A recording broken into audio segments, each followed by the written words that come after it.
All right, so you wanted the deep dive on the Maldives Monetary Authority and their finances in November 2024. Well, we've got the statement Yeah. right here. It's like their financial fingerprint. Yep. So, expert speaker, what's the first thing that kind of jumps out at you? Well, right away, we see total assets grew a little bit from October to November 2024, Okay. from about 26.89 billion rupiah to 26.96 billion. Okay. Um, Liabilities and equity also saw a similar little nudge upwards from 25.57 billion to 25.62 billion rupiah. Okay, so things are looking up a little bit. Yeah, slightly. Yeah. But what's driving this growth? I'm seeing a pretty big chunk labeled foreign currency financial assets. What is the MMA doing with all that foreign currency? It's kind of like their rainy day fund, Yeah. for dealing with the global economy. Okay. The Maldives, being an island nation, relies really heavily on imports and tourism. Right. So holding a good amount of foreign currency, especially U.S. dollars and euros, gives them stability. Yeah. It helps manage the value of the rupiah Uh-huh. and ensures they can make those international payments. So it's like a buffer against the ups and downs of the global financial tides. Exactly. A big chunk of these foreign currency assets is held as cash and balances with banks, over 7 billion rupiah. Wow. But here's where it gets interesting. This amount actually went down from October to November. Wait, decreased? Why would they be dipping into their reserves? Is that a sign of trouble in paradise? Not necessarily. Remember that recent cyclone that hit the Southern Islands? Yeah. It's possible the MMA had to step in to provide some emergency funding for reconstruction, Okay. which could explain some of that decrease in those foreign currency holdings. Okay, so they're not just sitting on this money, they're actually using it to support the country. Precisely. And that's just one possibility. There are other reasons why the MMA might adjust those foreign currency holdings, such as, managing the value of the rupiah against other currencies. Right. Mm-hmm. Speaking of managing money, I'm noticing a line item called investments in securities for foreign reserve management. Right. Is the MMA playing the stock market with the country's money? Not quite the stock market, but they are making strategic investments with a portion of those foreign reserves. These securities are usually things like bonds issued by other countries, considered a relatively safe way to generate some returns.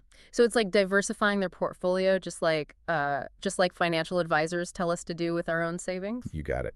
And we see that these investments actually went up from about 3.27 billion rupiah in October to 3.89 billion in November. Okay. Suggesting they might be shifting their strategy a little bit, perhaps seeking higher returns or spreading out their risk a bit more. Interesting. So the MMA is playing a role in that global financial system, not just managing things domestically, but what about their involvement within the Maldives itself? What jumps out at you from that local currency side of things?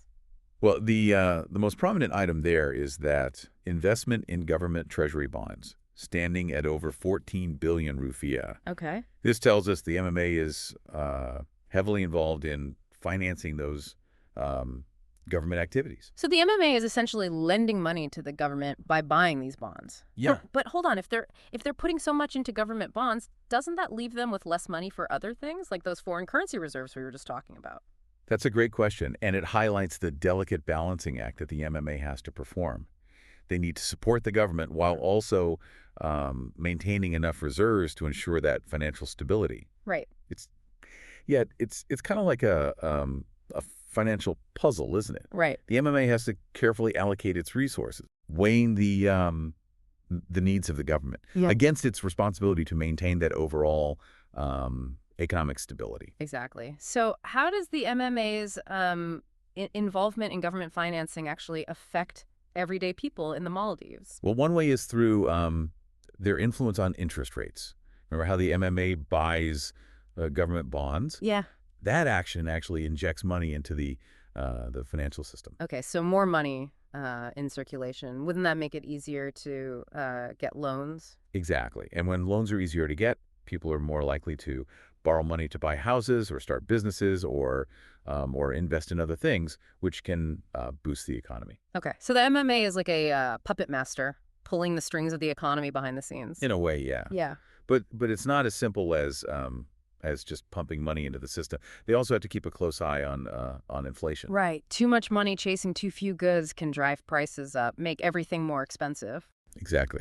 So the MMA has this constant balancing act, Wow. trying to stimulate that economic activity without letting inflation get out of control. Right. Okay. So they can influence interest rates. They can control the money supply. What other tools do they have in their arsenal? Well, they also set reserve requirements for commercial banks. Okay. Remember those balances of commercial banks we saw on the statement? Yeah. Those balances are a direct result of reserve requirements. Okay. I'm still a little fuzzy on reserve requirements. Yeah. Could you explain that in a way that even I can understand? Sure. Imagine it's like a safety deposit box that commercial banks have to keep with the MMA. Okay. For every rupee a bank receives in deposits, they have to set aside a certain percentage in this safety deposit box, which they can't lend out. So it's a way for the MMA to control how much money the banks have available to lend. Exactly. By raising those reserve requirements, the MMA can effectively reduce the amount of money circulating in the economy, Okay. which can help curb inflation. Right. Conversely, lowering those reserve requirements can free up more money for lending, Yeah. potentially stimulating economic growth. Okay. It's fascinating how these seemingly technical mechanisms have such a real impact on the lives of everyday people. But I have to ask, how do we know the MMA is making the right decisions? Who's holding them accountable?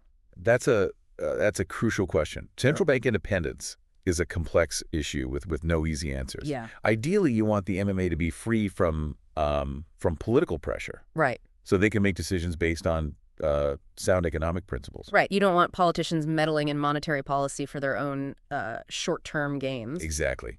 But at the same time, there needs to be some level of accountability to make sure they're acting in the best interests of the Maldivian people. Right. So who's keeping an eye on the MMA? In most democracies, central banks are accountable to the government in some way, whether it's through regular reporting requirements or legislative oversight or public audits. Transparency is key. Makes sense. The more information the public has about the MMA's activities, the better equipped they are to hold them accountable. Speaking of information, this statement of financial position that we've been analyzing is just one piece of the puzzle, right?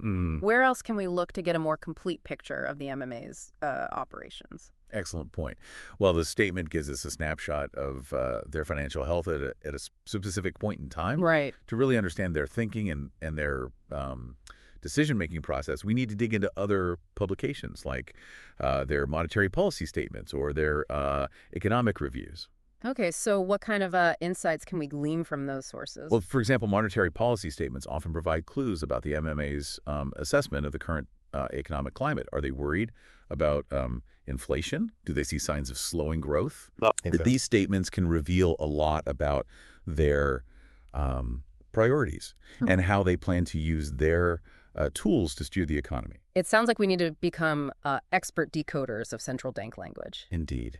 And that's where our deep dive gets even more interesting. Okay. By carefully examining these additional sources, we can start to piece together a more complete narrative of the MMA's strategy and their vision for the Maldivian economy. All right, we're back for this final part of our deep dive into the Maldives Monetary Authority.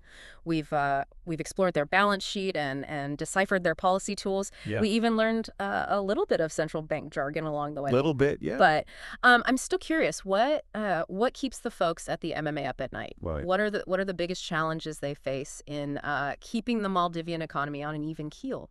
Well, imagine you're trying to captain a ship through a storm. You've got, your charts and your compass, but the winds and the currents are constantly changing, right? And there are hidden reefs that you need to avoid. That's kind of what it's like for the MMA. So they're navigating choppy waters. Exactly. And right now, those waters are particularly turbulent. Okay. We've got global inflation. We've got rising interest rates in major economies and geopolitical uncertainties. All of these factors can have a ripple effect on the Maldives, especially a country so dependent on tourism and imports. So what can they do? How do they even begin to tackle these challenges? It's all about finding the right balance. On the one hand, they need to keep inflation in check, Hmm. which might involve uh, raising interest rates or tightening the money supply. Right. But if they go too far, they risk stifling economic growth. Right. The classic dilemma: dampen growth to control inflation, or risk rising prices to keep the economy humming. What are some of the specific things they're watching out for? Well, one key indicator is the exchange rate. Okay. A weaker rupiah can make imports more expensive, which feeds into inflation. But it can also make Maldivian exports more uh, competitive and boost tourism, as you alluded to earlier. Right. Mm. So they need to find that sweet spot for the rufiah, not too strong, not too weak. What else are they keeping an eye on? They're also watching things like government spending and debt levels. Okay. Remember those government bonds the MMA is buying? Yeah. If the government borrows too much, it can put upward pressure on interest rates Mm. and crowd out private investment. So it's not just about the MMA's actions. They also need to coordinate with the government to ensure fiscal responsibility. Precisely. It's a delicate dance, Hmm. and it requires clear communication and cooperation between the MMA and the government. And of course, they're also monitoring those global economic trends Right.